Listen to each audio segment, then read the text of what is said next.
सर्वप्रथम परम प्रेममय श्री श्री ठाकुर अनुकूल चंद्र जी के रातुल चरणों में मेरा कोटि कोटि प्रणाम। परम आराध्या जगत जननी श्री श्री बड़मा के श्री चरणों में मेरा कोटि कोटि प्रणाम। परम पूज्य पद श्री श्री बड़दा के श्री चरणों में मेरा कोटि कोटि प्रणाम। परम पूज्य पद आचार्य देव श्री श्री दादा के श्री चरणों में मेरा कोटि कोटि प्रणाम। उपस्थित ऋतिक दादा, कर्मीवृंद, गुरु भाई, माँ, बच्चों सभी को यथायोग्य स्थान में मेरा आनंदित जय गुरु। इस पुण्य दिवस पे जो मुझे इस अनुष्ठान, पवित्र अनुष्ठान में भाग लेने का मौका मिल रहा है, इसके लिए मैं सभी का बहुत बहुत आभारी हूं। एक घटना से शुरुआत करना चाहूंगा। एक दादा ट्रेन में सफर कर रहे हैं। उनके सामने जो सहयात्री बैठे हैं उनसे वार्तालाप शुरू हुआ। तो उनके सहयात्री ने उनसे प्रश्न किया, आप कहां जाएंगे? ये दादा बोले, मैं देवघर जाऊंगा। वहां पे हमारे गुरु श्री श्री ठाकुर अनुकूल चंद्र जी का जो आश्रम है उसके पास में ही मेरा घर है।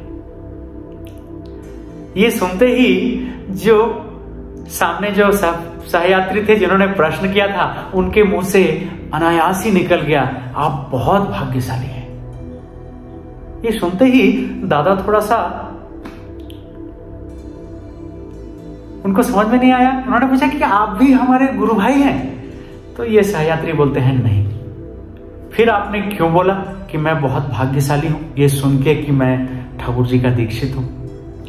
तब ये प्रश्न जो करने वाले दादा जो भाई थे वो अपना जीवन का एक घटना बोलते हैं। उन्होंने कहा, मैं आर्मी में काम करता हूं। कुछ वर्षों पहले जो महाराष्ट्र के लातूर, उस्मानाबाद में जो भयानक भूकंप आया था, हाहाकार मचा हुआ था, तो एक रेस्क्यू टीम जो भेजा गया था, मैं भी उसका एक सदस्य था। हम लोग जब वहां पहुंचे लातूर, उस्मानाबाद इस रीजन में, वहां जो परिवेश था, शमशानीय परिवेश, असंख्य लाशें, हजारों लोग कहां इंजर्ड हो गए हैं, मलबों का ढेर, पूरा शहर जहां देखे हर तरफ हताशा ही हताशा। हम रेस्क्यू के लिए गए हैं, हमको स्वयं भी समझ में नहीं आ रहा है कि आगे कैसे बढ़े, किधर जाएं, किसको बचाएं। पूरा शहर धूलिसात हुआ पड़ा है। हमको भी आगे चल बढ़ने का रास्ता नहीं मालूम पड़ रहा है। उस समय उस शमशानीय परिवेश में जाने कहां से कुछ दिव्य कांति पुरुष आ गए, उज्जवल मुख, और वो आके हमारा मार्गदर्शन करने लग गए कि आप लोग इस तरफ आइए, वहां कुछ लोग फंसे हुए हैं, इस मलबे के ढेर में शायद किसी को बचाया जा सके।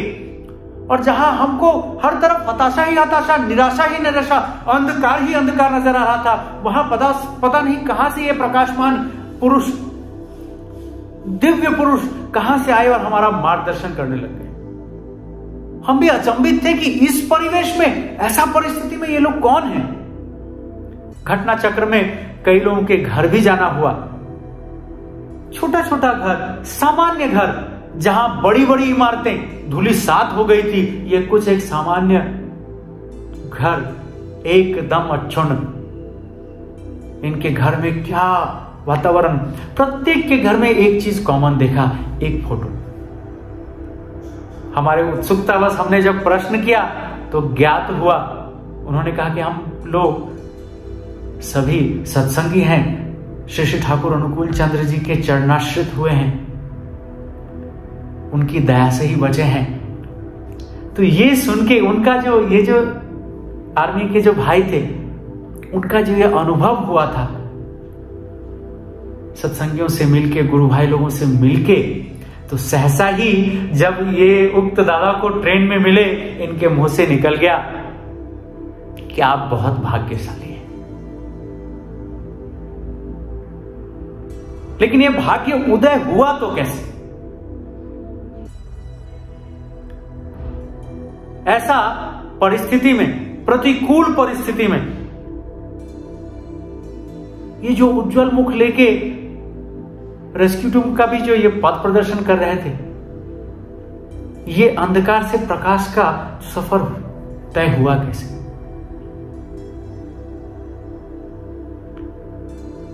पुष्पत बाबाजादा एक बार एक जाजन में बोल रहे थे कि पुरुषोत्तम जब नरदेह लेके आते हैं लीला क्षेत्र में, हमारी तरह ही रहन सहन खान पीन सब कुछ होता है। पार्थक्य कहां है? पार्थक्य है कि पुरुषोत्तम प्रतिकूल परिस्थिति को भी अनुकूल कर देते हैं। भगवान श्री राम, भगवान श्री कृष्ण के जीवन में हमने यही देखा है, प्रतिकूल परिस्थिति को भी उन्होंने अपने अनुकूल कर दिया है। और आज हम लोग प्रत्येक जिनका भाग्योदय हुआ है श्री श्री ठाकुर जी का चरणाश्रित होने का, हम अपने जीवन में इसको प्रति क्षण में इस चीज को अनुभव करते हैं।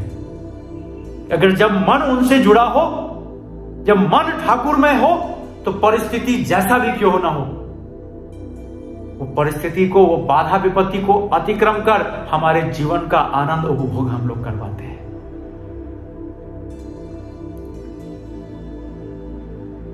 हमने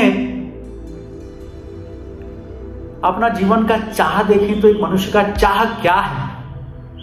वही बचना और बढ़ना, एक सुंदर जीवन का निर्वाह करना। वो निर्वाह कैसे होगा? वो निर्वाह होगा जब हम सही मायने में एक सुंदर मनुष्य हो पाएंगे, सुंदर नर हो पाएंगे। नर होने के लिए तो नारायण को पकड़ना होगा। नारायण जिनको धरने से, नर अयन जिनको पालन करने से एक अच्छा मनुष्य बना जा सकता है। क्योंकि जब हम मनुष्य होकर जन्मे हैं, पुष्पत श्री बरदा ने बोला कि 8 जंजीर है जो कि स्वाभाविक है, अपरिवर्तनीय है, कि अगर हम मनुष्य होकर जन्मे हैं तो 8 जंजीरों ने हमको किसी न किसी हिसाब से जकड़ा है। Hatred, same, vanity, tendency to feel insulted, infatuation, arrogance, cruelty, malice, विभिन्न परिमाण में जो जीव जन्मा है वो इन जंजीरों से जकड़ा ही हुआ है। और ठाकुर ने दया करके ये जंजीर हमको दिया है ताकि इसका उपयोग कर कर हम इष्ट पथ पर आगे चल सकें। लेकिन जब ये कॉम्प्लेक्सेस ही, जब हमारे ऊपर जब इनका आधिपत्य हो जाता है, तभी हमारा चलने में विच्युति आता है। तो सुंदर हुआ कैसे जाए? साइंस का भी लॉ है। न्यूटन ने बोला है कि जब तक बाहरी कोई बल का प्रयोग नहीं होगा, तब तक जो जैसे गतिमान है या शिथिल है वो वैसा ही रहेगा। तो एक बाहरी फोर्स तो देना ही होगा जिससे कि मैं कॉम्प्लेक्सेस का ये बाधा को अतिक्रम कर सुंदरता की तरफ आगे बढ़ सकूं। वो बल होगा क्या? वो बल होगा गुरु बल, जो अंधकार से मुझे प्रकाश की तरफ लेके जाएगा, जो मेरे कॉम्प्लेक्सेस के, ये मेरे वृत्ति प्रवृत्ति के जाल से मुक्ति देकर मुझे प्रकाश और सुंदरता की तरफ लेके जाएंगे। इसलिए गु को बोलते हैं, गु धातु का अर्थ है अंधकार, रु धातु का अर्थ है प्रकाश। जो अंधकार रूपी, अज्ञानता रूपी अंधकार से लेके हमको ज्ञान रूपी प्रकाश की तरफ ले जाते हैं, वही है गुरु। बोलते हैं कि गुरु माध्यम है मेरा ईश्वर तक पहुंचने का। तो हमसे बड़ा सौभाग्यशाली और कौन हो सकता है? हम लोगों ने, जिन्होंने ठाकुर जी को पाया है, गुरु रूप में वही मेरा माध्यम है और गंतव्य भी तो वही है, परम ब्रह्म तो वही है। तो हमसे बड़ा, हमसे अधिक भाग्योदय और किसका होगा कि जो मेरा माध्यम है वही मेरा गंतव्य है।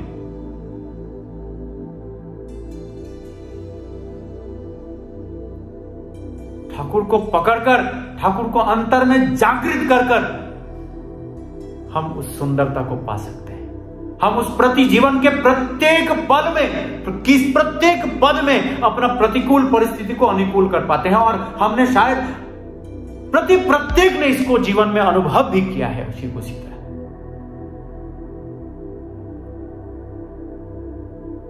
ठाकुर का जीवन में अगर देखें, ठाकुर है लव पर्सोनिफाइड। सुनने में बहुत रोमांचनीय लगता है, जरा सोच के देखें। ठाकुर ने प्रथम झटके में ही हमको सचेतन किया है कि अर्थमान यश के पीछे जैसे मैं ना भागूं, मेरे अंदर जो ठाकुरत्व तो जागृत हो। ठाकुर को क्या समझे हम लोग, प्रत्येक ने कुछ समझा हो ना हो, हमारा कुछ क्षुद्र बोध में कुछ आया हो ना हो, प्रत्येक ने उनका प्रेम का स्पर्श पाया है। वो नरदेह में जब उन्होंने अब लीला किया है, एक छोटा सा बालक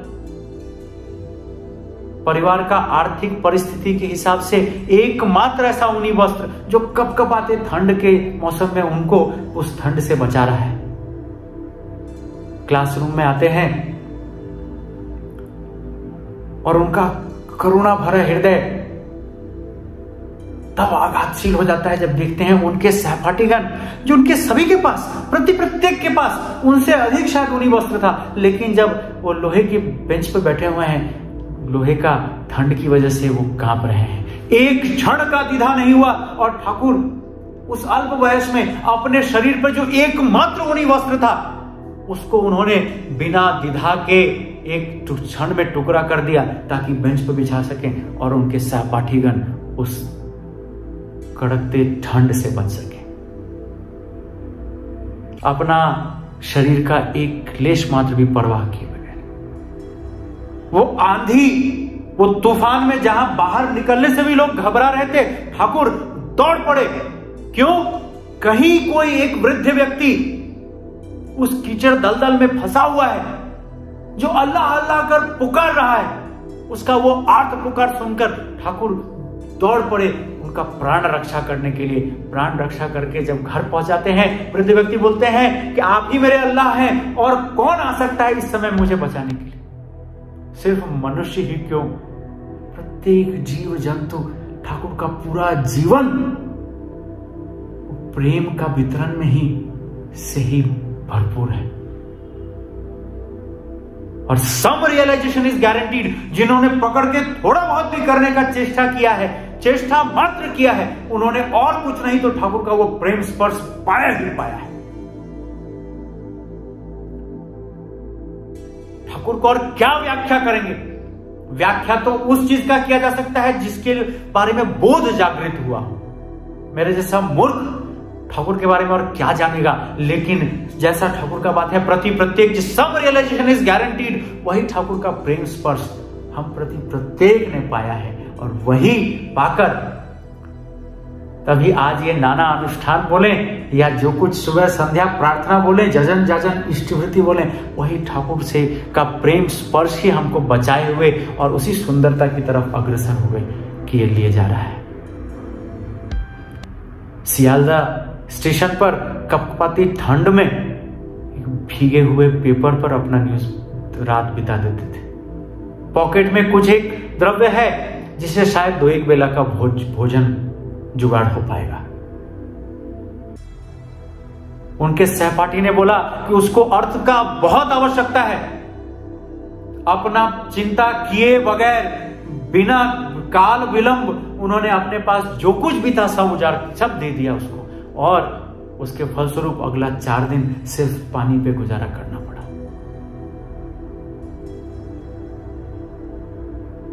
ऐसा प्रेम और कहां देखने को मिलेगा? प्रतिकूल परिस्थिति तो कम नहीं आया, लेकिन जब उनको कुछ षड्यंत्रशील लोग ने एक व्यक्ति को भेजा है ठाकुर का ही प्राण ले लेने के लिए। ठाकुर बैठे हैं, अचानक से वो एक भाई आके भी बैठा है लोगों के अगोचर में। ठाकुर उसको बुलाते हैं, अंदर कमरे में ले जाते हैं और बोलते हैं, कमरा दरवाजा बंद करके बोलते हैं, तुम जो करने आए हो जल्दी कर लो, और देखो मुझे मारने के बाद वो पीछे की खिड़की से सामने के दरवाजे से गए तो तुमको लोग छोड़ेंगे नहीं। ऐसा करुणा हृदय। ये युवा जो वो चाकू लेके आया था ठाकुर पे प्रहार करने के लिए, वो झरझर रोने लग गया उनका ये निश्चल प्रेम देखकर। आसपास के जब देवघर में आए थे अनेक तरह का प्रतिकूलता था। आसपास के लोगों ने बोला कि अभी आश्रम के ऊपर प्रहार किया जाएगा। ठाकुर के पास जब ये बात पहुंचा कि वो रात के समय में अभी लोग आ रहे हैं आश्रम प्रहार करने के लिए, जिस रास्ते से आएंगे वो रास्ता बड़ा ही दुर्गम है, जो लोग आ रहे हैं तथाकथित ठाकुर जी का इस वातावरण परिवेश को ही ध्वंस करने के लिए ठाकुर के मन में एक ही मगर चिंता है कि वो जो आ रहे हैं उस दुर्गम पथ पर उनको कोई असुविधा ना हो, उनको कहीं चोट ना लगे, वहां कीड़ा मकोड़े हो सकते हैं। ठाकुर ने तुरंत वहां पे लाइट का व्यवस्था किया। ऐसा अर्थ, ऐसा करुण हृदय, ये है हमारे ठाकुर।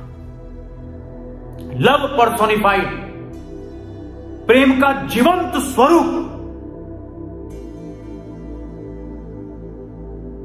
जिनको पाकर हमने अपने जीवन में भी प्रेम का स्पर्श पाया है। तो ठाकुर ने जब हमको सचेत किया है अर्थमान यश, इसकी आशा में जैसे हम विभ्रांत ना, हमारे अंदर अगर ठाकुरत्व न जगा तो कोई मेरा केंद्र भी नहीं, कोई मेरा ठाकुर भी नहीं। तो ठाकुरत्व जगना मतलब क्या? ये प्रेम का जागरण, मेरे अंदर ठाकुर का को जागृत करना, मतलब मेरे अंदर वो ठाकुर को जैसा मैंने समझा है वो जागृत होना, वही प्रेम का जागरण और फिर प्रेम का वितरण। हम प्रत्येक ने, मैं तो स्वाभाविक रूप से जिस परिवेश से आया हूं, मुझे लगता है अधिकांश लोग के बारे में यह सत्य होगा, छोटे समय से शायद बहुत नाना तरह का अनुष्ठान में भाग ले पाया। ठाकुर जी का चरणाश्रित तो जन्मगत सत्संगी तो नहीं हूं मैं, रामायण गीता इसका अभाव नहीं देखा, नाना अनुष्ठान का भी अभाव नहीं देखा, लेकिन चारित्रिक परिवर्तन जो क्या हुआ यह प्रश्ननीय है। लेकिन ठाकुर जी को पाकर, जीवंत आदर्श को पाकर, मेरे जैसा एक घृण्य पापी भी आज इस जगह पे है कि ठाकुर, इस क्षुद्र मुख से भी ठाकुर जी का बात बोलने का सुयोग प्राप्त हो रहा है। यही है ठाकुर का मिरेकल। हम प्रत्येक है ठाकुर का मिरेकल। ठाकुर ने बोला miracle is a marriage of ignorance, cousin sister of misfortune. लेकिन हम प्रत्येक ने अपने जीवन में वो परिवर्तन, वो है ठाकुर का मिरेकल जो हमने प्रत्येक ने अनुभव किया है। और वो एकमात्र संभव हुआ है उस प्रेम का डोरी से, प्रेम का जोर से। अगर ठाकुर को हम वही आकाश में एक भगवान बना दे, ठाकुर को हम वही अगर फोटो में सीमित कर दे, तो मेरा प्राप्ति भी तमसा छन्न हो जाएगा। आवश्यकता है ठाकुर को जीवंत जागृत करने के लिए, अपने चारित्रिक परिवर्तन के लिए कि ठाकुर जैसा है, मैंने मेरे ठाकुर को जैसा समझा हूं, क्या मैं वैसा बन पाया हूं? क्या मैं वैसा हो पाया हूं? और ठाकुर भी जैसे हमारे जीवन में वही रामायण गीता होके ना रह जाए, ठाकुर भी जैसे आकाश के भगवान होके ना रह जाए, ठाकुर जैसे मेरे अंतर जीवंत हो, उसके लिए ठाकुर का सबसे बड़ा दया जो हमने पाया है वह है आचार्य परंपरा। आचार्य का अर्थ ही है जो आचरण करके हमारा मार्गदर्शन करते हैं। ये ठाकुर जो गृहस्थ आश्रम में रह के ठाकुर ने जो हमको ये अपने लीला के माध्यम से जो हमारा पथ प्रदर्शन किया है, ठाकुर को प्रेम कैसे करना है। श्री वर्मा कलकत्ता में अधिकांश ठाकुर का आना होता था, कई बार विभिन्न जगहों में भाड़ा घर में रहना होता था। ऐसा ही एक बार ठाकुर जब बस कलकत्ता आए हैं, एक 2 तला मकान में है, जोर से भूकंप आया है और भूकंप आते ही ठाकुर सभी भक्तगण को लेके उतर आए हैं सबका प्राण रक्षा करने के लिए। लेकिन श्री वर्मा और नहीं आ रही। ठाकुर जोर जोर से पुकार रहे हैं, एकदम बिल्डिंग जैसे हिल रहा है कि कब गिर जाएगा। वो बिल्डिंग के पास एक खिड़की के पास ठाकुर ऐसा हाथ से, जैसे कि उन्होंने सहारा दे रखा हो बिल्डिंग को, ऐसा, और पुकारे जा रहे हैं श्री वर्मा को। ठाकुर के साथ अन्य भक्तगण भी है, वो भी एकदम आवेग से पुकारे जा रहे हैं, व्याकुलता से, लेकिन श्री वर्मा और बाहर नहीं आ रहे। कुछ क्षण उपरांत जब भूकंप समाप्त हुआ, बाद में कौतूहल बहुत उत्सुकता, बस सभी ने प्रश्न किया श्री वर्मा से कि ठाकुर जब आपको पुकार रहे थे, हम लोग पुकार रहे थे, आप क्यों नहीं आ रही थी? श्री वर्मा का ऐसा प्रेम, ऐसा निष्ठा, ऐसा विश्वास। उन्होंने कहा, ये एक कमरे में ठाकुर का बहुत सारा दरकारी, बहुत सारा जरूरी सामान मैंने संजोग के रखा है, ताकि ठाकुर को जब आवश्यकता हो दे सकूं। अगर आज जो भूमिकंप में ये गिर जाता, बिल्डिंग नष्ट हो जाता, ठाकुर का आवश्यकता का कितना चीज नष्ट होता, ये मैं कैसे होने देती? मैं तो जानती थी जब तक मैं अंदर हूं, ठाकुर इस बिल्डिंग को गिरने नहीं दे सकते हैं। उनका ये सामान का कोई क्षति ना हो, इसीलिए मैं रह गई। ऐसा विश्वास, ऐसा निष्ठा, जब नरदेह में लीला करते हैं ईश्वर, तो कोई अलौकिकता नहीं है, ऐसा कोई ऐसा कर्म नहीं करते हैं जो हम साधारण मनुष्य नहीं कर सके। श्री वर्मा ने अपने ये चारित्रिक उदाहरण से हम सबको सचेतन किया कि प्रेम हो, विश्वास हो तो ऐसा करें।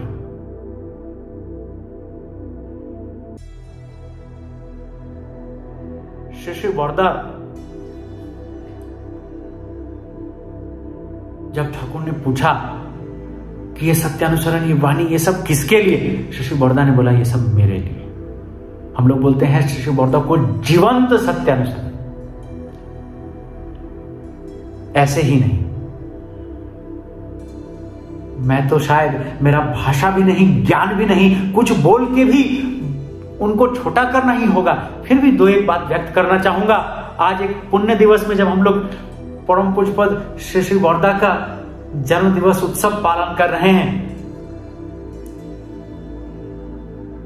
श्री वर्दा चल रहे थे, अन्य बहुत सारे भक्तगण उनके साथ में चल रहे हैं, अचानक से ठहर जाते हैं और एक भाई को बुला के बोलते हैं कि देखो ये चींटी के पैर में व्यथा हुआ है, इसको उठा के एक रास्ते की एक तरफ से और एक तरफ कर दो, नहीं तो इस व्यथा के कारण, ढंग से नहीं चल पाने के कारण किसी के पैर के नीचे आकर इसको क्षति हो सकता है। ये सुनते ही वो भाई जब ये घटना का वर्णन बोल रहे हैं, कर रहे हैं, तो वो बोलते हैं सत्यानुसरण में जैसा श्री ठाकुर ने बोला है कि जब जितने दिनों तक हमारे शरीर और मन में व्यथा हो, एक चींटी का भी व्यथा निराकरण के लिए हमको प्रयत्नरत रहना चाहिए। ये तो बातों में पढ़ लिया हमने, कितना भर चारित्रिक उन्मोदन का चेष्टा किया है हम में से किसी ने। श्री वर्दा और ये आचार्य धारा में प्रति प्रत्येक का आचरण और चलन में ठाकुर जैसा कैसा चाहते हैं, वो ठाकुरत्व तो जागृत कैसे होगा, ये हमको उदाहरण मिलता है। पूज्यपद श्री वर्दा प्रार्थना में बैठे हैं और प्रार्थना के बीच में अचानक से एक आर्त आवाज सुनाई देता है, एक कुत्ते के रोने का। जब प्रार्थना शेष होता है, श्री वर्दा विचलित हो जाते हैं उसी समय। जब प्रार्थना शेष होता है, प्रणाम करने के लिए जब जा रहे हैं, उसमें रास्ते में पूछते हैं कि क्या हुआ था, वो कुत्ता क्यों ऐसा रो रहा था। तो उनको बतलाया जाता है कि उस कुत्ते के शरीर पे घाव हो गया है और घाव की वजह से वो ढंग से ना खा पा रहा है उस कष्ट में, और उसी वजह से उसका वह आर्त पुकार। श्री वर्दा का कोमल हृदय, उन्होंने तुरंत एक भाई को दायित्व दिया, जैसे घाव को उसको महलम लगाया जाए, उसको खिलाया जाए, उसको जल्द से जल्द जैसा वो ठीक हो। जब श्री वर्दा वहां से चले गए हैं और उनका मन इतना विचलित है और किसी भी चीज में उनको अच्छा नहीं लग रहा है, साथ ही साथ पास जो साथ में दादा थे वो भाग के वापिस आए, जिनको दायित्व दिया गया था, उनसे पूछे कि तुमने क्या दवाई लगाया। बोले ना ना, अभी तो अंधेरा हो गया है तो मिल नहीं रहा है, सुबह कल देखेंगे। वो भाई बोलते हैं कि नहीं, तुम किसी भी तरह से ढूंढो। श्री वर्दा विचलित हैं, वो कुछ भी खा नहीं रहे हैं, कुछ भी नहीं, न भोग ग्रहण किए हैं न कुछ, और कर रहे हैं, जब तक उसको कुत्ते को महलम नहीं लगाया जाएगा, खिलाया नहीं जाएगा, तब तक वो शिशु बर्दा भी कुछ ग्रहण नहीं करेंगे। एक अतर जंतु के लिए भी उनका ऐसा प्रेम, उनका जीवन यूं ही जीवंत सत्यानुसरण नहीं है। छल बल कौशल से जो प्रत्येक जीव का उत्थान के लिए, प्रत्येक जीवन का मंगल के लिए जिन्होंने अपना सारा जीवन न्यस्त कर दिया। श्री ठाकुर ने जब देह रक्षा किया था, अनेक समय लोग प्रार्थना में नहीं आ पाते थे, युवा लोग। श्री बर्दा ने व्यवस्था किया कि प्रत्येक दिन सुबह का प्रार्थना और वाणी पाठ के बाद पूरी, हलवा, इस तरह का विभिन्न नाना व्यंजनों को वितरण किया जाएगा। तो उस लोभ में कई लोग जो जय राधे कीर्तन के समय तक दरवाजा खुला रहता था, ग्रिल गेट खुला रहता था और उसके बाद बंद हो जाता था कि कोई देर से भी हो आके प्रार्थना, ठाकुर जी का ये प्रार्थना में संवेद, प्रार्थना में भाग ले सकेगा। चाहे वो लोभ में ही हो, करते करते उसके अंदर में भी वो प्रेम जागृत होगा, एक और प्राण रक्षा होगा, एक और प्राण हमारे इष्ट से युक्त हो पाएगा, एक और प्राण उस मंगल का अधिकारी होगा, एक और प्राण अपने अज्ञानता रूपी अंधकार से ज्ञान रूपी प्रकाश की तरफ गतिशील हो पाएगा। ये है आचार्य, जिनका जीवन ही है, जिनका प्रत्येक आचरण ही है हमको ठाकुर मुखी बना देने के लिए। जैसे हम प्रत्येक प्रकाशमान होकर, अपने जीवन को प्रकाशमान कर प्रतिकूल परिस्थिति को भी अनुकूल कर दे सके। पटना में ही उत्सव हो रहा था, दर्शन प्रणाम के लिए परम पूज्यपद श्री बर्दा बैठे हैं, और जब उठने का समय हुआ तो गाड़ी ना लेके श्री बर्दा ऐसे ही चल पड़े। थोड़ा बहुत बूंदाबांदी हो रहा है, साथ के लोग चल पड़े हैं उनके साथ, कुछ और लोग भी खींचे चले जा रहे हैं। लेकिन ये क्या, जब रास्ते से जा रहे हैं तो जिनको कुछ मालूम भी नहीं, जो सत्संग से दूर दूर तक नहीं जुड़े, जिनको ठाकुर के बारे में कुछ भी पता नहीं, ये दिव्य पुरुष को देखकर अपना गाड़ी घोड़ा सब ऐसे ही रख के खींचे चले जा रहे हैं। क्यों, कैसे, कुछ पता नहीं। जब श्री बर्दा गंतव्य पे पहुंच गए, अंदर चले गए, तब जो सैकड़ों लोग जो चल पड़े थे, खींचे चले आ रहे थे, तब इनको ज्ञात हुआ कि ये कहां आ गए। ऐसा है उनका व्यक्तित्व। क्यों? क्योंकि अंदर ठाकुरत्व तो इन्होंने जागृत है, जीवंत ठाकुर हैं। हम बोलते हैं कि हम जीवंत आदर्श को पालन करते हैं। सत्संग में हमारा ठाकुर जी का सबसे अशेष दया, सबसे बड़ा दया जो मेरा क्षुद्र बोध में जो मालूम पड़ता है, वो है जीवंत ठाकुर को, जो मैं तो ठाकुर को और शरीर में नहीं देख पाया, लेकिन ठाकुर को उपभोग कर पाया आचार्य देव के माध्यम से। हम लोग बोलते हैं हम लोग जीवंत ठाकुर को पालन करते हैं। ठाकुर जीवंत कहां है? ठाकुर जीवंत है आचार्य के माध्यम से। उनको पालन कर कर, उनको प्रसन्न करके ठाकुर को ही पालन करना है, ठाकुर को ही प्रसन्न करना है, और अधिक कुछ करने का आवश्यकता भी नहीं है। ठाकुरत्व को जागृत करना मतलब परम प्रेममय जो है मेरे अंदर भी, जैसे वो प्रेम का स्फुरण हो, मेरे अंदर भी वो प्रेम व्यक्त हो पाए, और वही प्रेम ही जैसे प्रकाशित हो मेरे अंदर से भी, वही प्रेम भी जैसे वितरित हो मेरे अंदर से भी। अगर गुरु ग्रहण किए हैं तो गुरु का निर्देश, गुरु का आदेश, गुरु का इच्छा पालन करना ही मेरा धर्म है। और ठाकुर सिर्फ हमारे लिए नहीं, जिन्होंने ठाकुर का सत्संग में आए हैं, जुड़ पाए हैं, जिन्होंने ठाकुर का मंत्र ग्रहण किया है, क्या वही सिर्फ ठाकुर का संतान है? नहीं, ठाकुर तो परम ब्रह्म है। प्रत्येक जीव का रक्षा के लिए, प्रत्येक जीव का पालन और पोषण के लिए ठाकुर ने दया करके अवतरित हुए। चाहे जो दीक्षा लिया हो, जो अभी तक ना जुड़ पाया हो, चाहे मनुष्य, चाहे जीव, चाहे इतर जंतु, चाहे वृक्ष, पेड़ पौधा, जो कुछ भी हो, प्रत्येक का जब तक रक्षा नहीं होगा, प्रत्येक जब तक उस उपभोग परिस्थिति में नहीं आ पाएगा, अपने जीवन के प्रतिकूलता से अनुकूलता की तरफ, ठाकुर जी को शांति नहीं। और अगर मेरे गुरु को शांति नहीं तो हमको शांति कैसे हो सकता है? हम प्रत्येक ये प्रण लें जैसे वही प्रेम मेरे अंदर से भी प्रकाशित हो, वही मेरे इष्ट का, मेरे गुरु का प्रेम मेरे परिवेश में भी वितरित हो। और कुछ करने का आवश्यकता नहीं। आचार्य देव श्री दादा ने जो इच्छा प्रकाश किया है 3.5 करोड़ दीक्षा का, इस पुण्य दिवस में पुनः हम लोग प्रतिज्ञारत हो कि जैसा मेरा संपूर्ण जीवन, मेरा संपूर्ण सत्ता आचार्य देव का उसी इच्छा को पूर्ण करने के लिए जैसे समाहित हो। मेरा शरीर का एक एक कण, एक एक कोष मेरा इष्ट को, मेरा आचार्य को और मेरे आचार्य के माध्यम से मेरे गुरु को तुष्ट और तृप्त और प्रसन्न करने के लिए लगे। यही बोलकर उपस्थित प्रत्येक का मंगल प्रार्थना करते हुए मैं अपना वक्तव्य यहीं शेष करता हूं। और मेरे जैसा मूर्ख का मुख से अगर कुछ भूल निकला हो तो मुझे क्षमा करेंगे। सभी का मंगल प्रार्थना करते हुए मैं अपना वक्तव्य यहीं शेष करता हूं। वंदे पुरुषोत्तम। जय गुरु।